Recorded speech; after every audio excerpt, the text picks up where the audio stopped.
I'm working on a college application and it says I gotta tell them about myself. More like sell yourself. It's the worst. You got any advice? Well, take me. Hi, I'm Peter Parker. I'm 25 years old, I have a bachelor's degree in biophysics, and I'm in love with the greatest woman ever. After playing Spider-Man 2018, everyone including myself couldn't wait for the next installment, especially once it was confirmed that Venom would be in the game. Considering 2018 was Insomniac's first try at a Spider-Man game, I had a feeling that their second crack at a Spider-Man title will be light years ahead of the first, and it's safe to say I was right. I'll avoid story spoilers in case you haven't played the game yourself, only discussing what has been officially released in trailers and marketing. So the story picks up after Miles Morales, with both Spider-Man fighting crime together in New York City. Miles is trying to write his college entrance letter while Peter struggles to find a job being a teacher in the city. Right from the start, the game brings the issues that are going on with each character up front and center. For Miles, what happened to his father still haunts him and he struggles accepting that he'll never have the opportunity to confront Martin Lee for killing him. On the other hand, Peter appears to be happy and content with his life, but when things get tough, his true emotions are revealed. The tone of this game is a lot more serious than the first.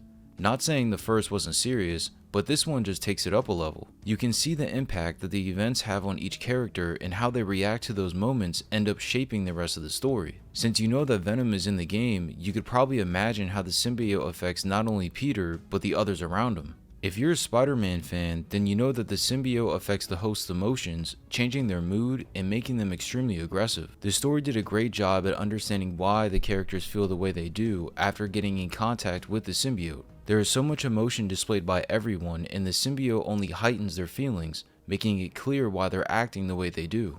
But the trailers weren't lying when they made it seem like Kraven is the main villain in the game, because he is. Everything that happens story-wise is driven by Kraven. In other words, he's the catalyst behind each and every story moment. If Kraven doesn't take the actions that he does, this story doesn't happen. Kraven did a great job at pushing our characters in the uncomfortable situations where they're pushed to the brink, causing them to damage the relationships they thought were stable. Once you understand everybody's motivations, you see why they act the way they do. Even still, this story felt like a bit of reality mixed with opportunity. Some things that happen make total sense, and once you start to see it unfold, you may find yourself guessing what happens next. But what you may not see coming are the opportunities that present themselves due to the character choices.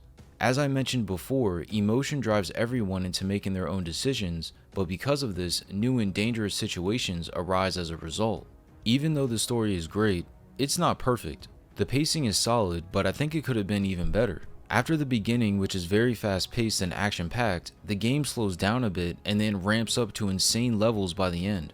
If there was a bit better pacing after that initial opening, then everything would have flowed perfectly. I've seen some reviews and people say that the pacing is terrible, and that's just not the case. If there was a perfect way to sum up the pacing, it's that there's so much action-packed stuff at the end that it could have been spread out to earlier parts of the game. Even still, the pacing should not ruin your experience at all. If there's one thing I desperately wanted from the story, it was that I wished it was a bit longer. Now I know that superhero games normally aren't very long, but with a game this good, I needed a bit more. The way the game ramps up and goes completely off the charts after a certain point makes it almost impossible to put the controller down. I was able to complete the main story in about 15 to 16 hours, and that was with me grinding like 13 levels by doing side quests and crimes. I don't think the game needed something ridiculous like another 20 plus hours, but another 3 to 5 story missions would have gave it enough padding to make the game length perfect. There are plenty of twists and turns that you definitely aren't going to see coming. What makes these so great is when they happen. You go into the cutscene and you see what's going on, thinking you know what's coming next, when all of a sudden you're thrust into a situation you didn't expect. This level of uncertainty was unexpected and helped me stay on my toes every time a cutscene was playing. The combination of voice acting, emotion, and consequences make this story better than anything we have ever received. Having played through every Spider-Man game since the PlayStation 1, we have yet to have an original story be as good as this. It's not too complex, but not too simple either. It doesn't matter if you're a Spider-Man fanatic or just a casual fan, everyone can understand this plot and have a great time. If you're nervous that the story for this game falls short, don't be. This is just about everything that a Spider-Man fan will want to see while still remaining true to what Spider-Man is and what he represents. The story delivers on all fronts and puts us in a great place for a third game, whenever that releases. What shocked me the most about this game was not the story, but the gameplay. If you played both 2018 and Miles Morales, then you know exactly how the gameplay works. So going into this game, I expected very little in terms of changes, and I was right. There isn't that many changes at all, but what they did change completely enhanced the gameplay and made it so much better than the last two games. By far, the most impressive aspect was the movement. Of course, the web swinging was already good from before, but somehow Insomniac tweaked it just enough to make it feel even better. If that wasn't enough, the addition of the web wings takes the traversal to new heights. The web wings can be activated by pressing triangle in mid-air, allowing you to glide across the entire city. When flying, you can tilt yourself up to gain height or down to get closer to the ground. A nice addition are these colored rings that boost your speed when you fly through them, allowing you to continue gliding while using the wings. These are especially helpful when flying across burrows and having to cross the large bodies of water. The fluidity that's present when switching between each method of transportation is what makes the movement so smooth. There isn't any stutter or lag when opening the wings after you just swung through the street, and vice versa. Being able to choose which you want to use makes you not want to fast travel across the city at all. Combine these mechanics with the ability to web zip across the rooftops and you'll be moving at light speed. Even if you mess up when flying or swinging, the wall crawling and wall running is still just as fast as before, keeping you moving at your desired pace. This upgrade in the movement proves useful during all the missions and makes catching anyone or anything easy, since you can move almost effortlessly from place to place. Regarding the combat, again, somehow Insomniac made it even more fun than it already was. The combat has more depth than it did before, but it's also more difficult as well. As usual, you can punch and kick your enemies, delivering some basic combos, but it's not until you unlock the additional skills that the combat truly begins to open up.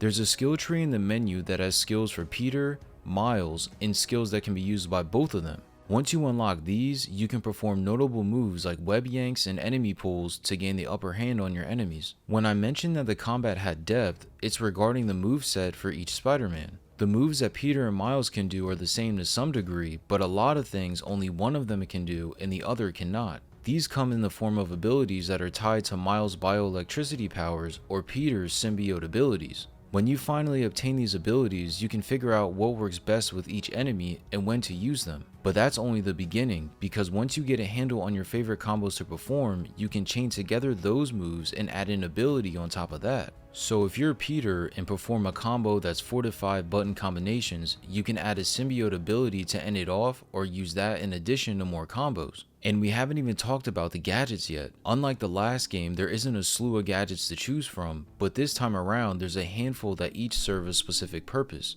They're upgradable, with you needing tokens to unlock bonuses to make them more powerful and more efficient. If there's one you should upgrade as soon as you get it, it's the concussion burst.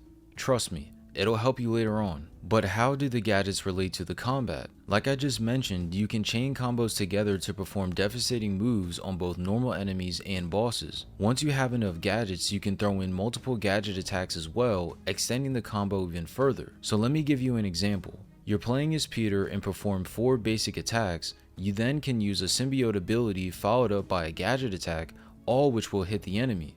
Depending on the gadget you use, you'll be able to juggle the enemy mid-air, adding more opportunities for combos. The juggling not only applies to small enemies but the main bosses too. Many times I was fighting a boss and I would start a combo, then use a gadget, only for them to be thrust into the air where I could keep going with that combo. Once you figured out what gadget and ability works best against each enemy, defeating everyone and everything became a breeze. If you play this game, be sure to play on at least amazing difficulty. My playthrough was on spectacular, and even then I didn't start dying until over halfway through the main story. The normal fights can be tricky at times, but once you unlock enough abilities and gadgets, you'll be able to handle any amount of enemies. It's worth noting that the boss fights towards the latter half of the game are somewhat challenging on spectacular. It took me a handful of times to understand their patterns and see where their openings were so I could execute the long combos. When juggling the bosses, the long combos do work, but the bosses have some sort of revenge value in place, so they don't stay up in the air forever. Even if you parry an attack and launch them mid-air, you can only perform so many attacks before they retreat somewhere else or attack right through your own combo. I'm glad this was implemented to prevent us from getting each boss in mid-air and performing an insane number of combos until the fight was over. A good way to prevent cheesing any of these sections. When you break it down, this mechanic is simple, but once you start fighting enemies that have complex mix-ups of these flashes, things can get tricky. In many of the earlier fights, you will have the enemy perform just one type of attack that's easy to read and anticipate. But in later encounters, the mix-ups can get a bit confusing until you memorize each pattern. Depending on the fight, a boss can use normal combos followed by any combination of red, yellow, or blue attacks, and it's up to you to react fast enough to each one. The parry window is small and spectacular, so you really have to pay attention or you can die pretty fast. If I had to guess, the parry window is larger on the easier difficulties, making the combat easier overall. If the parry bothers you too much, you could always go into the accessibility options and decrease it from there. Personally, I have too much pride and can never go that route, at least for a Spider-Man game. To make matters worse, when dodging these attacks, there may be swarms of smaller enemies all around you as well. Each combat scenario makes it vital that you pay attention to all enemies on the screen, no matter their position. Even if an enemy is across the area and you're fighting 4 enemies at once, you could still get hit with an attack by the enemy in the far distance if you're not paying attention. Once you get the hang of the fighting, each moment will have you locked in, like you're the one fighting the enemy. New to this game was the addition of health gauges for the boss fights. I won't show the bosses, but the gauges aren't distracting and fit well within the HUD. They're placed right in the middle of the screen too, making it easier for you to glance up and see how much life the boss has left.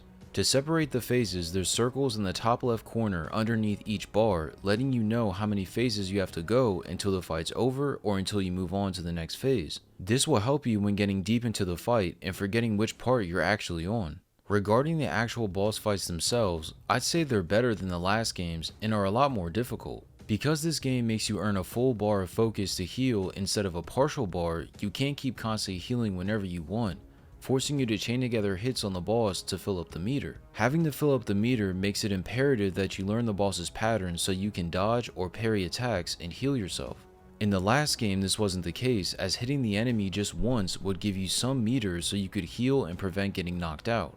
In terms of scale, these fights are bigger than before, but it's not consistent. Once you play through the game, you may agree. It depends on the fight in regards to the sheer epicness, but all of them are great. I can't sit here and point to one fight and say, yeah, that wasn't really good. They're all memorable for different reasons. Regarding the side content, yeah, a lot of the extra stuff to do is similar to the last game, but for some reason, they didn't feel as annoying this time around. They still consist of side missions, collectibles, and challenges, but this time they're character specific. If you didn't like them in the last 2 games, then you're not going to like them much in the sequel either. They're not as tedious as before and don't take as long to complete, so if you don't want to fly through the story, you're going to want to play these. The side missions are solid as they provide insight on other characters and offer some substance that wasn't present before. Even if you're not a fan of the side content, if you want to use all the suits, you're going to have to complete most of them because just finishing the story isn't enough. You'll earn a lot of suits by completing the game, but there's more that can't be unlocked because you complete optional activities. Lastly, it's worth mentioning that this game wouldn't be possible without the power of the PS5. There's many sections where levels are loading instantaneously and there is so much on the screen at once, there's no way a last-gen system would be able to handle it. The load times are pretty much non-existent, helping to maintain the flow when things have been ramped all the way up. If you play the game on performance mode, you may notice that the character models look a little rough around the edges at certain times, especially during the early sections of the game. It's like their faces look like clay, losing that touch of realism that they have most of the time. It's not as apparent later on, but at first, it can be a bit jarring because it's so noticeable. I didn't put it in fidelity at all, so maybe this issue isn't present when the mode is turned on, but even in performance, the game still looked great. While running at 60 FPS, I didn't notice any drops or graphical bugs, but I've heard that many people have experienced plenty of bugs during their playthroughs, so that's unfortunate. The only crash I had was one early in the game during a cutscene, but other than that, I didn't have any issues with crashes or glitches. However, if you're scared your game is going to crash, then be sure to make a manual save after each mission so you don't lose progress. When going through the city, the density is one thing that I noticed immediately. The city streets are filled with people and cars, all moving in different directions at the same time. This made the city feel more alive than it ever has, making those moments where you have to go to street level more intense and action-packed. The buildings have always looked good, but now they've been touched up so they really stand out when swinging in between them. Windows, doors, and rooftops all look like they've been enhanced, keeping them separate from the actual wall and helping them not to blend in so much. The weather in the game changes and it has a day and night cycle, making the city pop even more. I don't think I've played a game that has done an open world nighttime setting as well as this. Everything that I just mentioned about the buildings and streets is apparent at night, but when it's dark, all the lights across the city are bright and add even more realism to the game. Everything regarding the city helps add to the atmosphere and makes you feel like you really are in New York City as Spider-Man. In the end, Spider-Man 2 is the greatest Spider-Man game we have ever received to this point. There are countless of other Spider-Man games that all released, each with certain things that make them unique from the other. But as a complete package, this game is everything you could want in a superhero game. It's up to the person, but if you were to say that Spider-Man 2 is the best superhero game of all time, that wouldn't be a bad take. Even though there's some minor issues, when I think about what I wanted to see versus what we got and what's actually wrong with the game, they align more with nitpicks instead of actual criticisms. While making this review, I found myself trying to find things wrong with the game, and I just couldn't. If you're a Spider-Man fan, then you absolutely need to buy this game. The amount of surprises along with the replayability makes this game an instant classic. For those reasons, I'm going to give this game a 9.5. What did you think about Spider-Man 2 for the PS5? If you beat the game, do you think it was worth the hype? Let me know in the comment section below, and if you enjoyed the video, feel free to drop a like or subscribe, and I'll see you in the next one. Don't give me that look, Pops. I'm only taking a break.